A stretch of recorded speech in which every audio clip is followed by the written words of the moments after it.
আসসালামু আলাইকুম এভরিওয়ান। আশা করি আপনারা সবাই অনেক ভালো আছেন। আল্লাহর রহমতে আমিও ভালো আছি।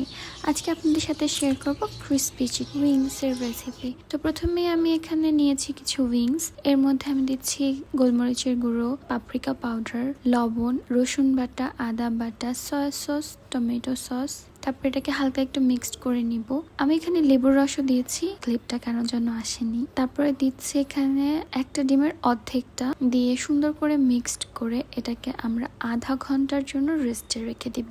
যত লং টাইম রাখবেন তত বেশি জুসি হবে। তারপর এখানে আমি নিয়েছি লাল আটা। আপনারা চাইলে ময়দা বা নর্মাল যে আটা রুটি খাওয়া হয় সেটাও নিতে পারেন। তারপরে এখানে আমি গোলমরিচের গুঁড়ো, লবণ আর কর্নফ্লাওয়ার দিয়ে সুন্দর করে মিক্স করে একটা সুন্দর মিক্সচার রেডি করে নিয়েছি।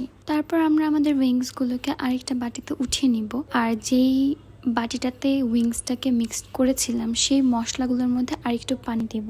অ্যান্ড যে ড্রাই মিক্সচারটা আমরা রেডি করেছি সেখানে একবার কোট করে ওই পানির মধ্যে একবার চুবিয়ে আবার ড্রাই মিক্সচারে আরেকটা কোট করে নিব। তারপর সুন্দর করে তেলে 10 থেকে 15 মিনিট টাইম নিয়ে মিডিয়াম টু লো ফ্লেমে ভেজে নিলে আমাদের ক্রিসপি উইংস রেডি হয়ে যাবে। রেসিপিটা খুবই ইজি, আপনারা দেখতেই পাচ্ছেন। উপর থেকে খুবই ক্রিসপি অ্যান্ড ভিতর থেকে অনেক জুসি হয়েছে। আশা করি আপনাদের কাছে রেসিপিটা ভালো লেগেছে। And thank you for watching.